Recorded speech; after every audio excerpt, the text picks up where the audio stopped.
And so it seems like the black guys are kind of discouraging black kids because they're making baseball out to seem racist. You want kids to join, then don't make it seem like it's an old rednecks club. But the point is, there are certain people that worked really hard to get fucking black people in baseball. And now you don't see it anymore. And those same kind of people had to fucking scrap. Now, I agree with you that, there are opportunities to get in, but maybe there's not enough. Here's Paul in New Jersey. You're on Ron and Fez. Hey, guys, I want to agree with Torrey Hunter. I mean, we need more blacks playing the game. I mean, when I grew up in the 80s, and even before me, 60s, 70s, 80s, the game was dominated by blacks. Right.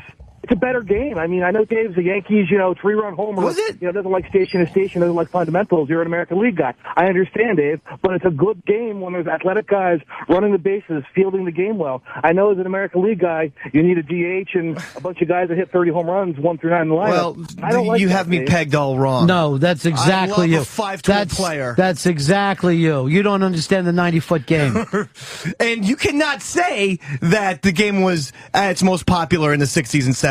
Statistically, it's when the game dipped in ratings severely. Oh, he's not saying popularity. He's saying that there were some fucking great players back then, and we're not getting that. We're not getting the great black American ball players. I see Jimmy Rollins. I see Jimmy Ryan Rollins, yes. Howard. I see Derek Jeter on every fucking Subway commercial. Every anything that is related to baseball. They're out there. Just be positive. Don't be this griping guy.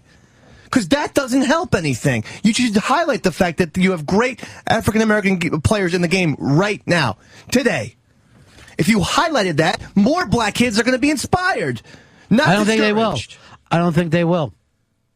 I do, Ronnie. And I don't think there's anything wrong with saying don't fucking mistake the fact that a lot of these people that you think are black are really Latin Americans. I don't see that as being fucking racist. It's just a fucking statement, and it's a statement of fucking fact. Now, is the word imposter, could you fucking do that? I guess you could do that with any statement people make.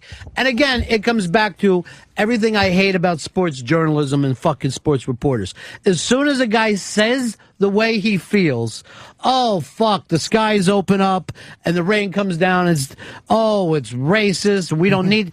And if you're not faking a fucking interview, they will beat the fucking shit out of you. Dave in Wyoming, you're on Ron and Fez. Hey, what's up, Ron? Hey, I think the point is on this, if you want to have the game without racism, then it should be the best players get in. And right now, the Latin Americans just have more good players than the black players. It's not about a racist game. If there's enough good black kids going out, they'd get in. It's not like the old days where we're holding black guys out that are good enough to be in the league. There's just not enough of them. No, no one's even fucking saying that. What he's saying is somehow we have lost the fact that young black kids want to work towards fucking playing baseball. It could be, a big difference in this is this.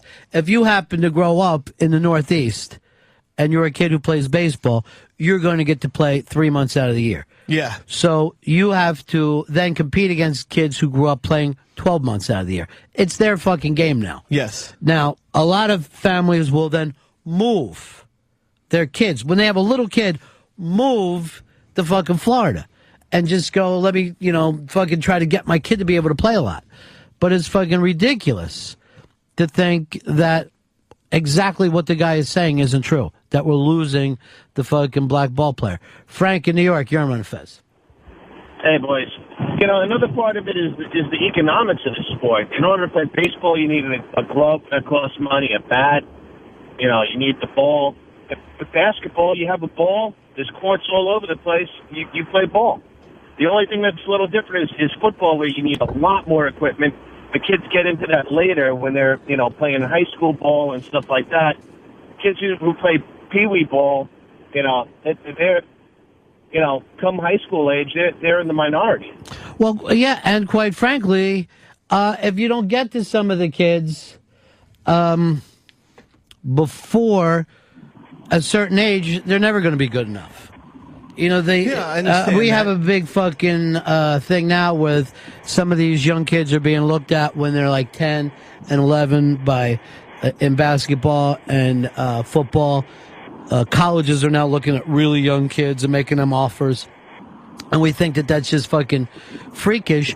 But they do this in soccer in Europe all the time. Mm-hmm. Kids that are in Europe will be fucking signing with Man United when they're like 12, 13 years old. Mark in Houston. Yeah, what's going on, boys? Yeah.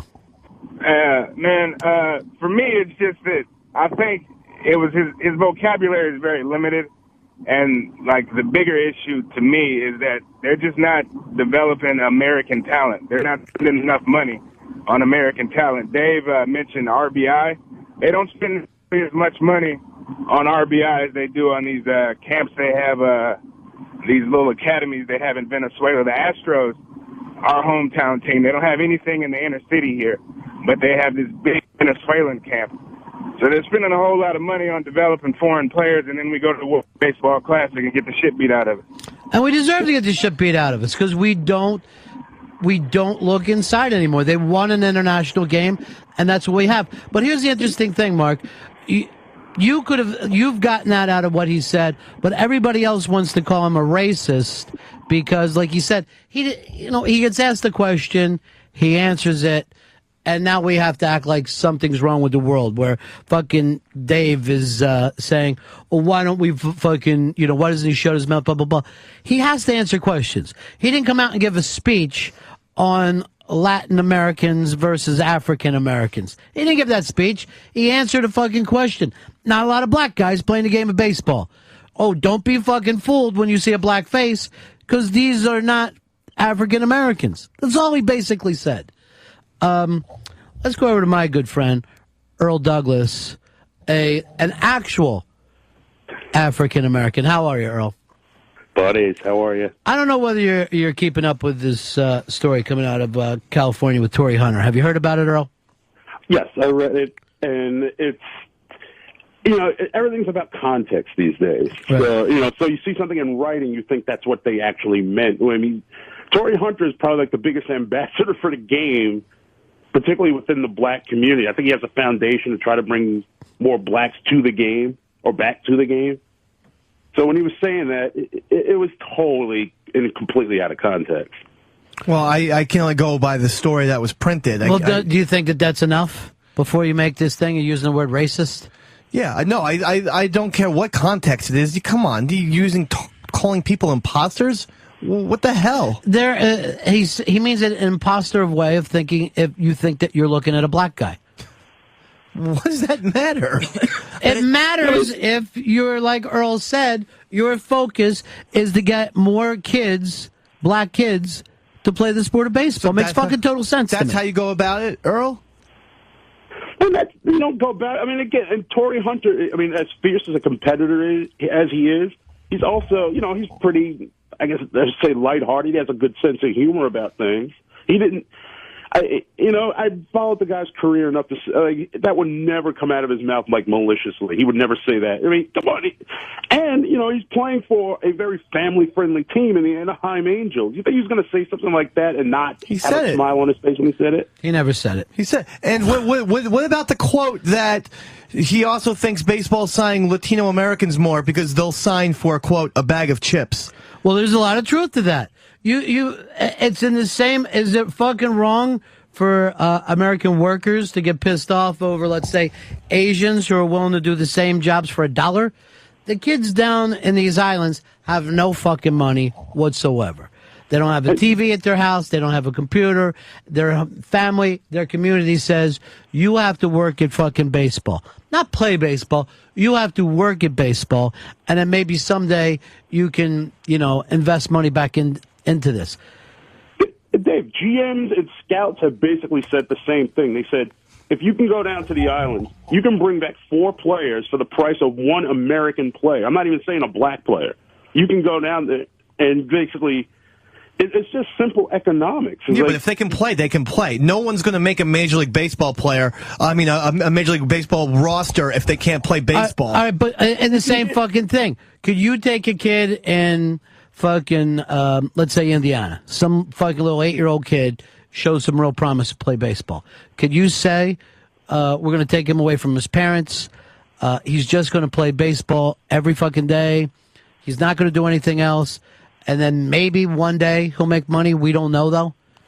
It's fucking insane. It's like a fucking sweatshop down in the fucking... No, you can't. I think American parents would sign up for that right now. Fuck, they wouldn't be allowed to. The government would step in a heartbeat. And Dave, you're saying like the kid can play. Imagine you can get 4 players whose skill level is as good and if not better than the one kid you could have got from America. They're looking at it purely from a numbers game. So then that affects white guys too, white ball players. But Absolutely. He only went after blacks. It's a crying mentality. You're just fucking. You won't fucking listen to anything. A white fucking player could say the same exact thing. That's my point. A white guy, and they do. If you fucking paid any attention at all over the years, we've always been concerned that white kids aren't fucking playing baseball anymore. We get concerned that fucking that there's no fucking spot for natural born Americans in the game anymore. And not saying that as a way of let's fucking bomb the Dominican. We're not saying that at all. We're just saying we no longer have the fucking game. The same exact way that the Canadians can feel about suddenly American teams stealing their fucking sport, you know? Well, I mean, I just don't understand why people care about this. Like, if Russell Crowe is a great action star, I don't give a fuck if he's not American. Yeah, because you don't care about Hollywood. These are people who actually care about the fucking industry themselves. You don't give a shit. You're walking around in a dirty Ramones shirt like there's no fucking tomorrow. I just don't think that every time somebody points out fucking color that they're fucking racist. I'm not even saying the guy's right, he's wrong, whatever. But stop fucking raining on somebody who Earl's already brought up all the fucking good things this guy's done for fucking communities. Is that in the fucking paper? Are you bringing up that story on the air? No. Nobody has any fucking time for those stories. But the second anyone says anything that could be slightly fucking racist, oh, let's all fucking get torches, go over his house and burn it down. No, I just think that pointing out race in sports is... It's an egregious error for me personally. I went after John Rocker just as hard because that guy had no place bringing up race. I don't give a fuck if he's white, black, or Hispanic. Leave it out. Leave it out. David, you're bringing up race or you're bringing up culture. Like Ron just said, the culture in a lot of these islands is baseball. That's their business. Good. That's a great thing. Well, Mariano Rivera is a beautiful person to watch. Yes, and there's how many fucking kids left behind for one of him that they're fucking treating these kids like they're farm animals. And not all of them make it. Some of these kids have dedicated themselves so they don't fucking learn to read, write, do anything else but play baseball. And then fucking Major League said, no, not you. Even though I put you through this thing for the last fucking 8 years, not you. And if you looked at it, if we had that in fucking America, it would be a major story of fucking child abuse. But you only focus on the fucking stories that come out of it fucking pro. Well, that's the only fucking stories. And that, to me, is bad for baseball, too. It's fucking bad for baseball that you're sitting there and basically grinding up fucking these island kids and fucking coming out with some kind of little piece of sausage. Dave, there's a movie out now. I just saw it last night on HBO. It's called Sugar. I'd like to see it. All he watches is Hostel. And it's about this exact same thing about how they basically breed these baseball players and then stick them in America. You know, they sign a major league deal. And the guy was basically, his salary was basically covering his family's income for, you know, it was for basic needs. And how he struggles to, like, learn the language, and then once his career doesn't happen, what happens to this guy? Because what happens? You get a real job. You're talking to someone who's uncle was in minor league baseball. Dude. Hold on. How many fucking jobs are down there? How many fucking? What are we training these kids to do? Other than catch a fucking baseball. We're giving them a shot. At least we're giving them a shot. I mean... And all he's saying is the fucking inner city kids aren't getting a fucking shot. They're not getting the same fucking shot. It's not working the same fucking way. Or I'm going to let you go here. All right, buddy. All right. Do me a favor and text me more pretty pictures from around the city. I don't know whether this relationship of ours, he's now texting me pictures of paintings that he's looking at. That's sweet. And I actually Nice. said to my chick, I think girl's in love with me. I think he's trying to woo me. I was at this really cool gallery downtown, and I thought you would be interested in it. It's really... Came across a little gay, Earl. Came across a little gay. Earl, you profess your love if that's what you want to do. Well, he's going to get shot then. Because I can't have that reputation at all. And art really translates by a 1 by 2 centimeter text pick. Well, Dave, you would love this exhibit also. It's got great. a lot of Guns N' Roses in it. Feeling good. Yeah, they had Guns N' Roses stuff there, too. By the way, Tommy Hilfiger in the New York Post talking about why he had to punch Axel out and saying, now Axel is friendly with him. Now Axel wants to be buddies. Well, that's common, right? When you used to get in a fight. It's common when someone gets beat up. Yeah, it's really fucking not common to be beat up by a guy who sews. That's the embarrassing part of it. All right, thank you, Earl. Bye, sugar. 866 Ron Zero Fez. 866 Ron Zero Fez. Here's Matt. Matt, you're on the Ron Fez show. Hey, Ronnie, how you doing, buddy? I'm okay. I'm sorry. I got Ichiban. What do you got for us? Merlin Olsen, football player, Hall of Famer, dies at age 69 of cancer. Oh, I knew he's been sick for a while. Yeah. Another one of the fearsome foursome. He was suing them too. For what? He was suing. He had a cancer helmet? What the fuck happened? He was suing. He sued the NFL and his team because I believe what's that shit called? Asbestos. He said he got asbestos from. Actually, he claimed that it was from CBS. I believe he broadcasted for. Really? And he said that he got asbestos when he was broadcasting. That he didn't broadcast in clean conditions, and people thought it was kind of a bit of a frivolous lawsuit. But I don't know. I don't know either. A lot of guys in my neighborhood, the dads, all died from the asbestos from the factories, and it was really, looking back on when I was a kid, there was a lot of old men who were like 40, 45 years old, and we're like, oh well. He made a nice run of it, though. But that old guy. Yeah, that old guy's dead. I know he's been sick for a while. But a lot of those guys had to deal with the asbestos shit. That's crazy, man. Good point. Age is a weird thing. Anyway. And great transition for Merlin Olsen, athlete and TV star. Father Murphy, Little House on the Prairie. And then asbestos poisoning. Yeah, not that's all not the good. All the things work out as well as you think. Here's Jason in Ohio. You're on Ron and Fez. Hey, guys. How are you doing? Good, man. I said 2 points for the Tory Hunter thing. The first thing was a year ago there was a story with the scouts going into the Dominican Republic and signing these guys. One, because they couldn't translate into English well, and they were signing their lives away. These scouts were taking 30 or 40% of their signing bonus and their salary because they didn't even know what they were doing. Right. So of course they're going to bring it in. The other thing without the blacks not being in Major League Baseball, that's Major League Baseball's fault, and they actually started the program, that RBI program, and CC Sabathia is part of it, and Tory Hunter, where they're rebuilding fields in inner cities to get black kids involved again. Yeah. So it's true, but Dave, you're a Yankee fan. Look at the Yankees roster right now. How many white guys are on there?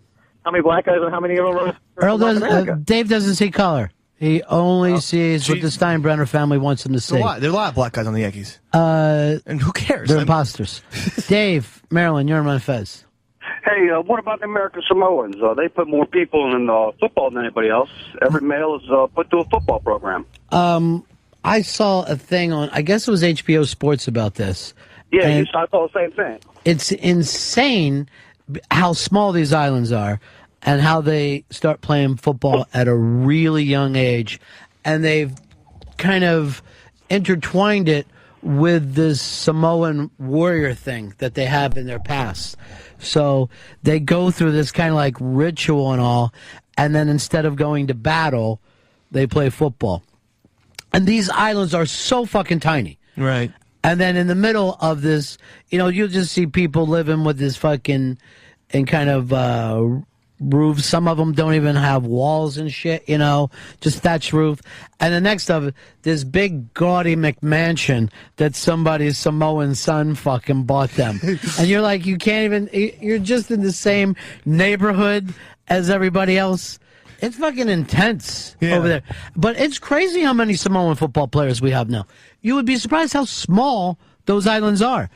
And then how many, Samoan names can most American kids say now from watching football? And every time you see one of those HBO Hard Knocks shows, there's always an episode where they have the guys doing the Samoan dance. Right. Before, like in the cafeteria. Here's Nicholas. Oh, at Crunch Gear. How are you, buddy? Hey, guys. What do you say, dude? I got an Ichiban. It looks like the Conan O'Brien comedy tour is a go. It's going to happen. It's 100% official. It's teamcoco.com. It starts in April, and it's in New York June 1st. Now, what exactly are we looking at in this comedy tour? Is it going to be like his show? Is it going to We have no idea. He just announced it on Twitter about an hour ago. All right, we'll have to look into the Team Coco comedy tour. And Conan O'Brien fighting back against corporate America. He has somehow positioned himself to be the everyman. Yeah. The everyman who just got a $30 million payout, but he's the little guy. It's an amazing thing that you're able to pull off being the little guy and having more money than everybody who's showing up to support you. At Coco, I think Tom Hanks gave him that fucking name. The name that's... really? Yeah. The name that fucking stuck for him. What do you got there, Dave? What's it say? He's calling it the Legally Prohibited from Being Funny on Television tour. And he's got a bunch of dates. He'll be in New York City June 1st and 2nd. A night of comedy, music, hugging, and the occasional awkward silence. So, yeah, he's going to have bands on tour with him. It's going to be an old-fashioned fucking variety show. Yeah. It's actually a great idea to keep his name out there. I'm sure he'll get great bands, too. He always gets good bands on his shows. Well, yeah, all those people will also be playing to the masses of people who now see themselves as part of Team Coco, where this is now taking on some kind of generation gap between guys in their 40s and guys in their 60s. They're really more rallies than shows. Well, I don't know. We'll have to see. There's no reason that if you didn't have a decent budget to go out there and make a really... First of all, I'd rather see a fucking variety show than go and see a rock concert or a comedian do an hour and a half. I get a little bored no matter who I'm seeing. Mm-hmm. I could go fucking see anybody and be like a few songs in and going, oh, come on. Again with this, we're deep cutting, But to have everybody do 8-10 minutes is a fucking perfect night. It sounds cool. Maybe if my parents get me tickets, I'll go. Well, are you sure? I know you have schoolwork the next day. Just throwing that out there in case Beanie's listening. Tell him you're getting an award, the Coco. Why don't you go online for it like you have a tendency to do? Or you set up, fucking Dave for Coco tickets. Please send money. I've never set anything up. I know you're not setting it up, but somebody's setting it up for you. I know. People are strange that way, but whatever. Whatevs. Feeling dirty, feeling good. You're fucking weird today. You're bizarrely weird. Fez is just the opposite. He's all exhausted, laying back, just kind of watching the show. Dave is screaming, running around in his dirty fucking clothes. I was furious about that Tory Hunter thing. Dave has turned into Lord of the Flies, and Fez has turned into Schindler's List. Fez looks like he's going to be packed on a fucking train and sent away. And Dave's about to cut his T-shirt into a half shirt and be running around hitting fucking Peggy with a stick. I could tie it at the belly. If I get any more shine on my face, people are going to have to look at me with sunglasses. The glare coming off of me has to be enormous. You're oddly a person who worries about things for as poorly as you dress and everything. But then you have a strange ego about yourself at the same time. Yeah, where it's like if I feel... if I'm kind of down on my self-image to begin with. So if I feel where it's not coming across as clean, I got to think other people are just seeing me as right out of a gorilla cage, where I'm just filthy. I thought that of you when I saw you with a tux. I didn't see the difference. I don't wear formal wear very well. I have an ill-fitting body. Big prizes to give away tomorrow, Fez. On Search, Hurry Up and Search, we'll be playing that tomorrow later in the show. And the prizes include, signed by Bill Cosby, the CD Castronati, State of Emergency. Also, Curb Your Enthusiasm on DVD. That's season 1 on DVD, signed by Jeff Garland. Plus, we'll have the DVD documentary Here Is What Is, signed by producer Daniel Lanois. That's tomorrow on Search. Hurry up and search. Make sure you are following at 202 Friends if you want to be able to play. PK in New York. You're on Ron and Fez. Hey, buddies. Yeah. I just want to let you know, I just checked to see the Team Coco show, and I checked down at Atlantic City, I guess, in May, and they're asking about $155 a ticket plus a service fee on top of it. Wow. Someone's looking for another $30 million. Jesus Christ. The Stones charge $75 for upper seats. Yeah, upper. Upper. Yeah, we're talking about good seats, not where your parents buy you tickets. I'd love the day followers out there to send them to this, though. Yeah, I mean, Be you really know. Nice. I'd prefer the June 1st show. And then don't you also, isn't there DVDs you want and some other fucking electronic gadgets? Yeah, there's things on my Amazon wish list. Hicks, Sure. I see you just fucking shaking your head disgusted. It hurts. He's getting all this crazy shit sent to him. It just hurts me. That's all. I'm just sad. Are you embarrassed for him, or you wish you had your own stuff? No, I don't want to ask anyone for anything. It's just ridiculous that he is still buying DVDs with the sick child. Oh! What are you talking about? That came out of nowhere. $9. Oh, my goodness. All right, $9. Okay. You have to spend something to keep sane. I have a 4-hour commute every day. I'm sorry, I'm going to spend $9 on fucking Manhattan Murder Mysteries. Okay. Really, you got that? Yes, I bought that at the Duane Reade. I was very happy that they had that at Duane Reade. It's a fine movie. I love it. It's in my DVD player right now if you want to watch a little bit of it. No, I don't want to put on your headphones. You haven't fucking, washed yourself in a couple of days. Can I say a thank you then to someone? Do whatever you want. Jay Alger from Unscripted Gear got me this hat where you can, it's dry erase hat, so you can say whatever is on the hat. I have no idea what you're talking about. You can write a message on the hat, and then that'll be your message. And then if you want to write a new thing on your hat, you can write that too. Well, it's very cool. Why don't you just write on your hat, "Kill me"? Okay, all right. Day 2, no showering. Here's the stupid hat. That's what he wrote, the guy. And the guy wrote on the hat, by the way, world's best pussy eater. Which I think it was liquor. I think if we're going to be, which is without a doubt my favorite story I've ever heard in my life. Well, let's say put the hat on, Dave, so we can get a good look at you. Now, was this on your wish list? No, this is just a delightful surprise. Yeah. I'm not going to get in trouble for the contest, right, by this? No. No. Okay. So that's the hat. But I see there's a marker here, so I can write whatever. So I can write "kill me" on the hat. I think that's a very clever idea. I was upset that I didn't come up with it myself, because I am a... It would have been perfect for you. Yeah, I am an inventor. Eventually, someone will come along in this contest and with their finger just write "wash me" across the front of it. We'll be able to do that on your forehead, you greasy bastard. I didn't know you were oily. I am a very oily person. No idea. I'm so greasy, I can't stand myself. And this is just 24 hours grease. All right, Dave wrote "kill me," and it's perfect. Fez, I'm going to ask you, it's up to you. Can the hat be part of this? I will allow the "kill me" hat. But you can't wash it. Yeah. So that's the final message? Yeah, once it's on. No, we can always change the messages. Oh, okay. The messages can be changed. All right, we're going to take a break here. When we get back, more to talk about this Corey Haim thing. I guess the other Corey, I don't know his name, I guess it's also Corey Haim, was on TV last night saying he's tired of everybody leaping and saying that this was a drug overdose. We don't know this. Don't make disparaging remarks about the Corey. And Fez, you were telling me earlier that this has got a lot to do with how much you hate child actors and what happens to them. Yeah, and just the path that they end up on. All right, let's take a break. We'll come back and pick that up. It's the Ron and Fez Show.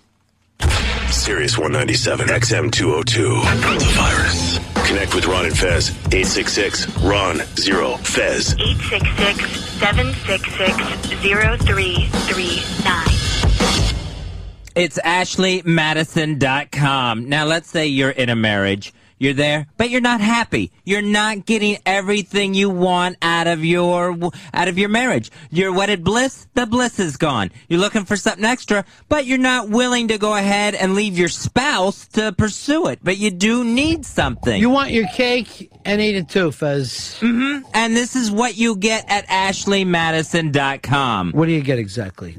You get to have a discreet affair, one that is 100% anonymous